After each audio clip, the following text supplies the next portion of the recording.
Sometimes you have a lower priority that could be like a CH3 could be your lower priority. It depends on what the other groups are. Atomic number. So between these two groups, who gets priority? Well, I guess that one's going to get number 2, and then this one is number 3. So go over there and put the groups in, and you have drawn R2-butanol. So who's number 1? Who's number 2? The ethyl group. And who's number 3? The methyl. That's R2-butanol. You can't be wrong. You can't be wrong. Do it here. Do it here. The lowest priority to the back. Lowest priority to the back. Pick any number. Now what do you do? 1, 2, 3. If I do this, what am I counting?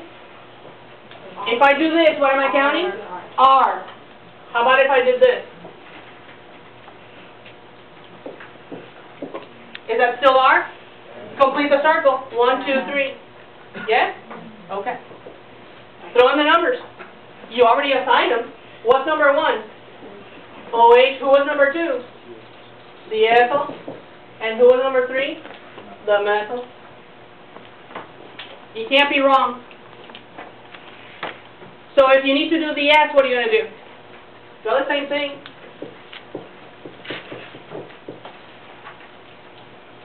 Put your lowest priority towards the back. Do yourself a favor. The lowest priority towards the back so you can put the count in. Lowest priority towards the back. Now, if you wanted to do an S, what are you going to do? If I start the 1 here, where does the 2 go? Up here? Oh, here, because now I need to go that way. Complete the circle. You're going that way. Any questions? Everybody okay? Please practice. Please, please, please. Problem number 535 in the back of that chapter. 535. Let's talk about the priorities. When you have groups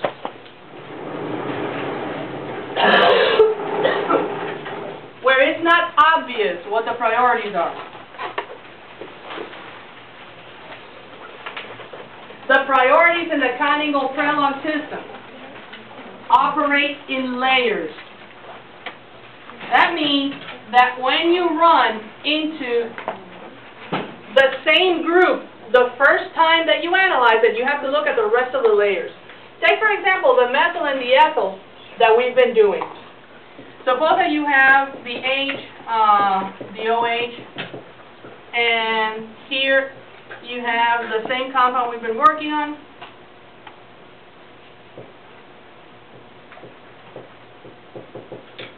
And here's my ethyl, and here's my methyl.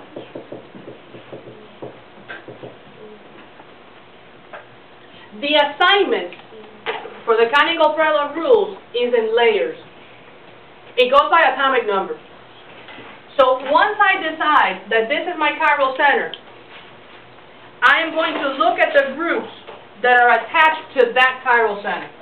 So if this is my chiral center, I now move one set of bonds out at a time. That means that this atom, which is directly attached to the carbon, is the one that I judge, and only that one. That this carbon that's directly attached to that hydrogen, this is the atom I look at, not any other. In this bond, it is the carbon that I judge. In this bond, it is this carbon that I judge. So far, so good? It is in layers, one layer at a time. In the first layer out, I can make some decisions. Because, for example, in my first layer out, in my blue layer, I can already tell that this guy's going to take the lowest priority and that this guy's going to take the first priority. Is that fair?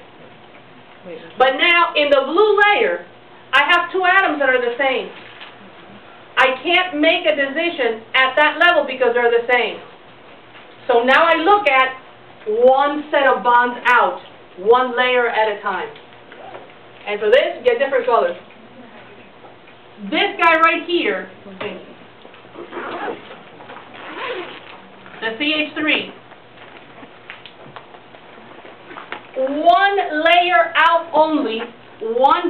length away, only that guy and only this guy. That's that red layer for the methyl. Do you agree that the next layer for the carbon in the ethyl group is 2 hydrogens and a carbon? Do you see the red layer? It's 1 layer away. Do you see it? Yes? Okay. The rule is by atomic number. Atomic number priority.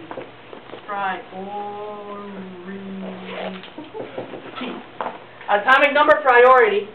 This is not poker. 3 of a kind, don't beat a pair, nothing like that. It doesn't matter. It doesn't matter how many H's you carry on one side. They're not going to beat the fact that at the red layer, I already found an atom that has the highest atomic number priority. Look, in the red layer, what does this carbon have? Only hydrogens. In the red layer, what does that carbon have? Another carbon. He wins. That makes this guy number 2. That makes this guy number 3. Questions?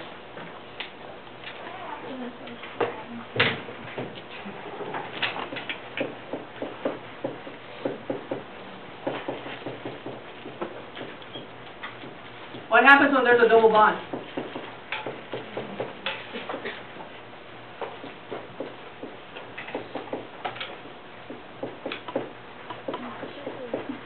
What happens if one of my groups is an isopropyl and the other one is a double bond? Double bond. I know that I can make some decisions on the first layer because I start from my chiral center. From my chiral center, and I don't look at anything else, I focus in and move out. I don't try to judge every group around it. I focus in and move out. The very next bond, the very next atom is an oxygen and a hydrogen, a carbon and another carbon. Do you agree?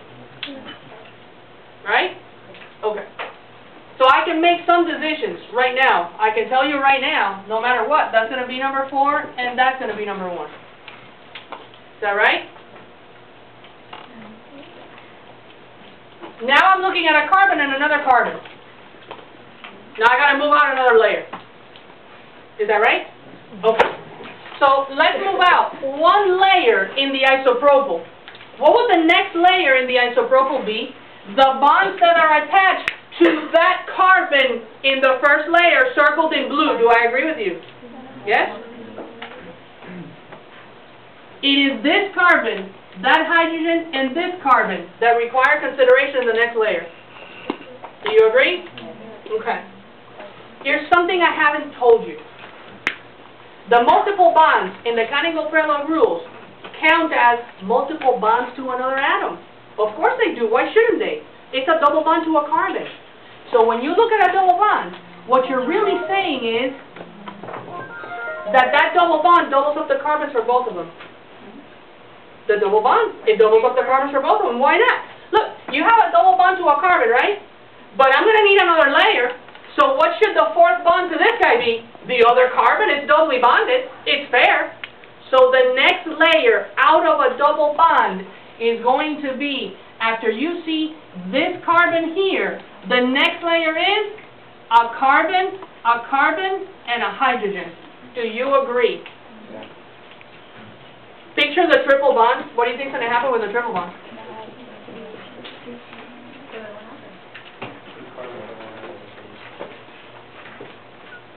So the triple bond is a triple bond to a carbon.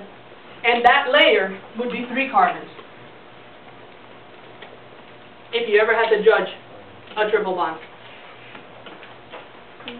It's only fair. It's a double and a triple bond to a carbon. All you're doing is counting them separately. Does everybody understand that?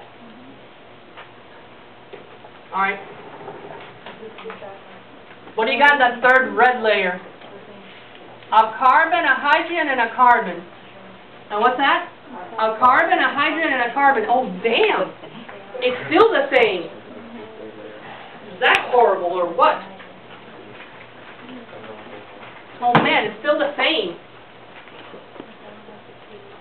Now what am I going to do? Move out the next layer. What's in the next layer? Hydrogens, as far as the eye can see in the isopropyl. What's in the next layer? Oh, look! I came up with a carbon in the next layer. Moral of the story, a double bond beats an isopropyl. A double bond beats an isopropyl. Why? Because in the third layer, you find one carbon. In the third layer of an isopropyl, what do you got? Hydrogens. Atomic number? 1. I found at least one carbon that's the highest atomic number. The double bond gets a priority. Are we okay? So show me that you understood this and judge these two. Suppose that that's 1 and that's 4. And here you go. A T-butyl. Here.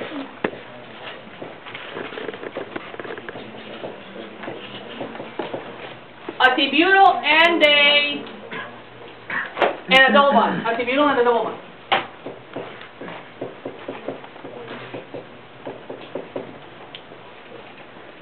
What's the first layer? What's the first layer? A carbon. Can I judge from that? Can I judge from that? No. What's my next layer? What's my next layer for the T-butyl? 3 carbons, right? What's my next layer for that guy? Oh yeah, it's a double. So I should double up the carbons for both of them. What's in the next layer for this guy? A carbon, a hydrogen, and the other carbon. So who wins? The T-butyl won. Do you agree? The T-butyl wins. Because in the same layer, I found more things with a higher atomic number. Can you do this? Okay. So tell me, in here,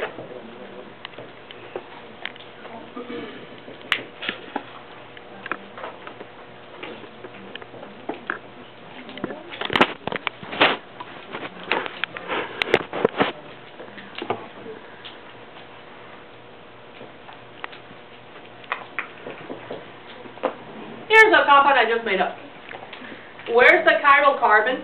The carbon with 4 different things around the center? Well, this is the only chiral carbon I have here, right? The only chiral carbon. That's it, right? Okay. So if this is my only chiral carbon, then I'm going to have either R or S to assign to that, and then that's it. Hey, the hydrogen's in the wedge.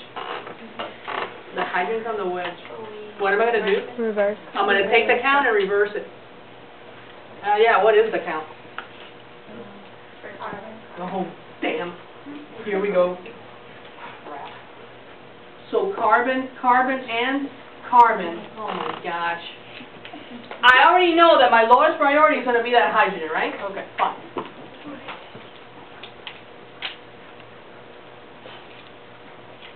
So what now? Go to the next layer. Okay. Alright, fine. What's the next layer for this isopropyl? A carbon, and that hydrogen, right? What's in the next layer for these guys? What's in the next layer for these guys? 2 hydrogens, and a carbon. So tell me, in the red layer, can I make some choices? In the red layer, can I make some choices? What happens with that isopropyl? Yeah, isopropyl took the 1, right?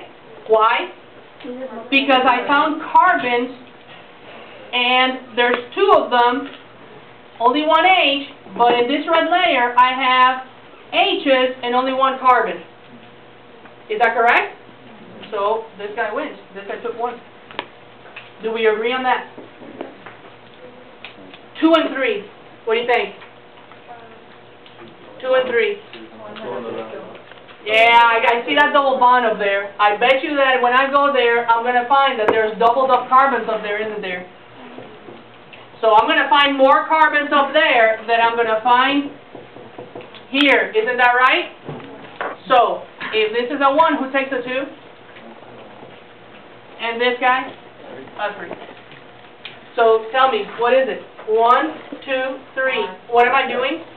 Right. The H is backwards. What is it? S. Okay? Questions? Yes, ma'am. I don't understand why you add the C. I mean the H. I mean, like in this one, why'd you add the C? Because that was a double bond. Oh, okay. And in the triple bond, I'm gonna add 2. Okay. We okay? Questions? I'll leave it up there. Well, let's count it. 1, 2, 3. What are you doing? R. The H is backwards. It's an S. I'll leave it up there. We can look at it. So, coming soon to an organic lab near you. Coming soon to an organic lab near you. Polarimetry. Polarimetry. No. The phenomenon of optical activity.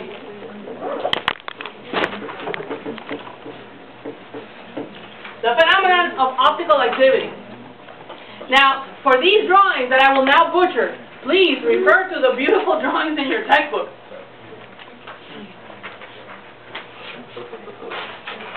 Chiral compounds exhibit optical activity. Period. Optical activity is measured. It's a physical property, like a boiling point and a melting point. Exactly the same way, it's measured with an instrument called a polarimeter. It is the damnedest thing what chiral compounds will do. They rotate the plane of polarized light. That's what a polarimeter measures. If they rotate the plane of polarized light, if they rotate the plane of polarized light to the right, they are deemed dextro-rotatory. Dextro-rotatory. If they rotate the plane of polarized light, the plane of polarized light to the left, they will be called levorotatory. The measurement is done with a polarimeter. And again, I'm going to butcher the drawing horrifically. Please refer to the one in your textbook. A polarimeter is a long tube. The one that you guys are going to be using is cheap. They're still going to tell you, be careful with the cells, because the cells can be really expensive. The really expensive polarimeters have cells that cost $800 or $1,000. The glass piece. And if you happen to, they're kept in these beautiful velvet cases with covers and stuff. And if you happen to be the poor SOB that breaks it, you know what you should do? Put it back in the velvet box, close the box, put the box away and walk away. And hope that there wasn't a list or somebody watching you do it. And if it broke, you say, it wasn't me. Because they're going to come after you horrifically, going to slash your tires. Because the only way to fix the stupid thing is to get a glass blower. Those things are repaired. If they can be, they'll be repaired by people who are specialists in this area. And if you happen to have to buy another one, it's going to set you back $600, $1,000. It depends on the polarimeter cell. The one that you guys are using, please. It's really cheap. But it's still a very good polarimeter because it's a polarimeter for an academic lab, not for a research type place. A polarimeter is a long tube with a light bulb at one end. That's a light bulb. That's not a light bulb. Yikes. So light then, electromagnetic energy. How many people are in physics? EM radiation. How many people are in physics? Yeah. EM radiation EM radiation has two fields perpendicular to one another, is that right? One coming in and one going out at 90-degree angles. That's why it's self-propagating, because one pushes the other one forward. They both exist. Coming forward, they propagate in the same direction. Isn't that right? I don't know, ask your physics professors. Physics professors will talk about this for like entire chapters at a time. Right? Okay. All we do is turn on the light bulb in the polarimeter. We switch on the flip. We flip on the switch. But here's the point, though. You do know, though, that EM radiation comes out of a bulb in every direction, right? So my drawing one of the planes, or badly attempting to draw one of the planes, is ridiculous. Because really, the dispersal is in every direction, 360, all the way around.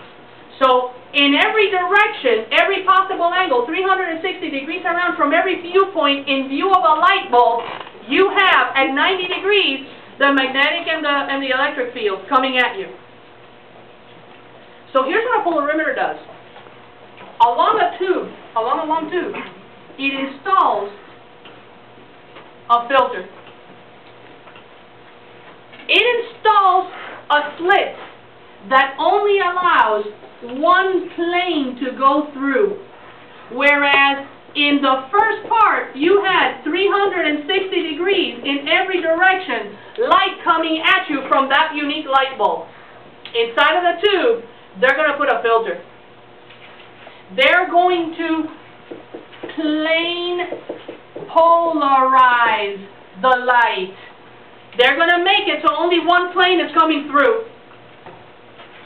A polarimeter always has a little gate, a little door. You open it up, and you put your sample. And here's that little glass tube that could be fancy, it could be cheap, it could be expensive. Your sample is in here. At the other side is an analyzer.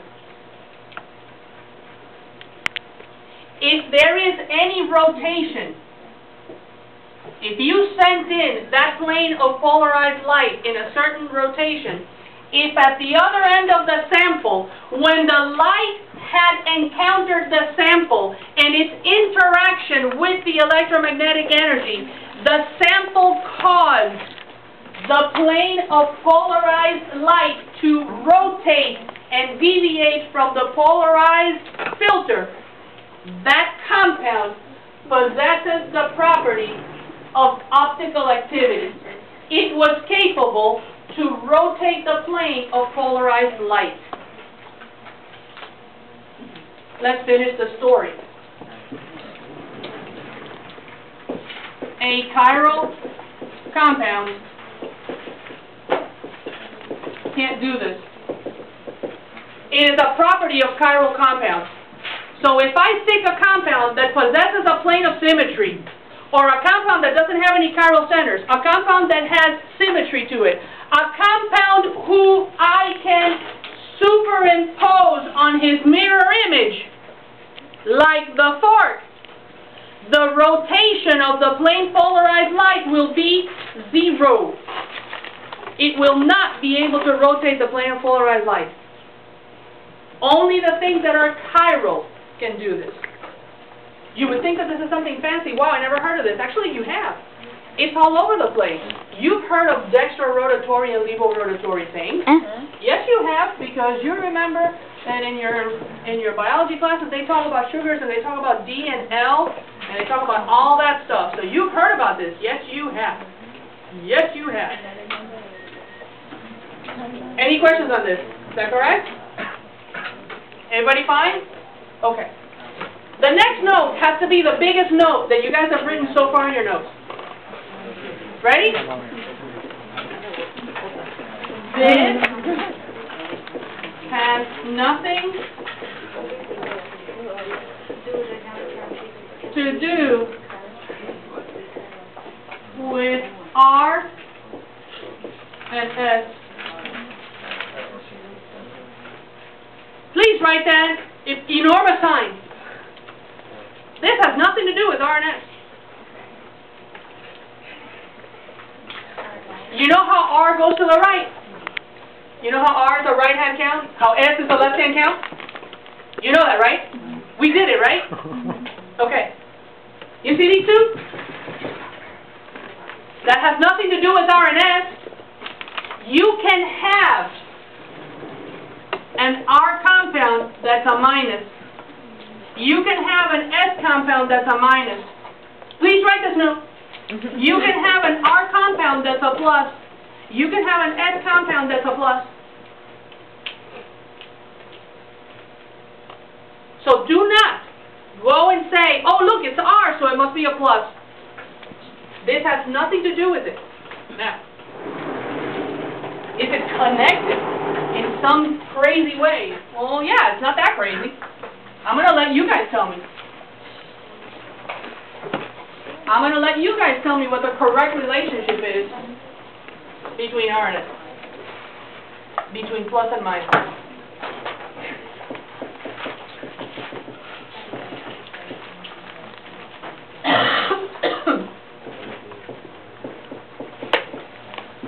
What is that? RS. And hurry up.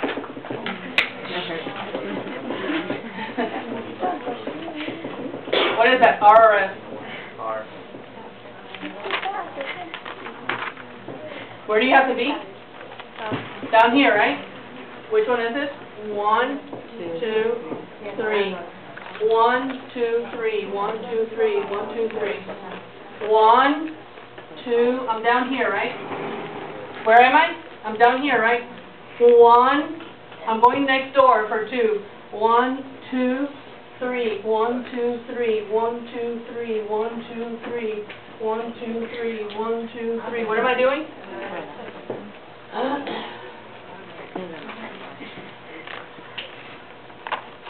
What do you think the mirror image is going to be? An R. Now here we go. I'm going to make a sample of this guy. I'm going to take this one, I'm going to put it in a polarimeter. I'm going to put it in a polarimeter. Here we go. Here's my sample. Here's my cell. I'm going to put my sample in there. I'm going to close the cap to the cell. I'm going to go over to the polarimeter very carefully. Put the thing in, close the polarimeter, turn the little thingy. I'm going to look at it. I'm going to look at my measurement, and you guys are going to do this in the lab. And the measurement says, because I looked and I measured it, it said minus 10.5 degrees of rotation. Minus 10.5 degrees of rotation.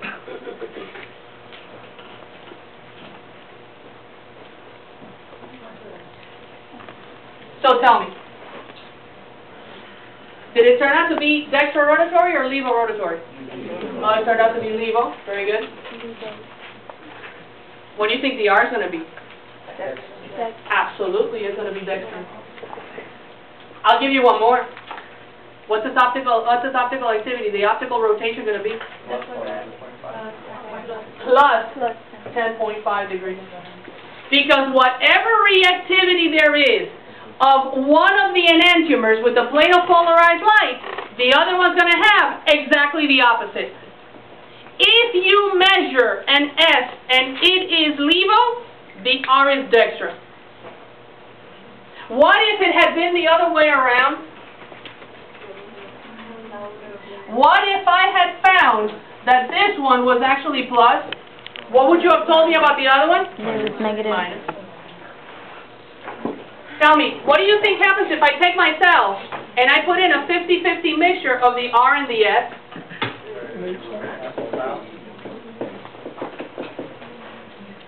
If I put a 50-50 mixture of the R and the S, what do you think the rotation is going to be? 0. You betcha. Because whatever half of my material does to the left, the other one is going to do to the right. And in the end, what am I doing? El Zippo. This is called a racemic modification. A racemic mixture. A racemic modification. A racemic mixture. 50-50 R and S. Is that okay? Any questions? Okay, one last consideration. Percent EE is the enantiomeric excess.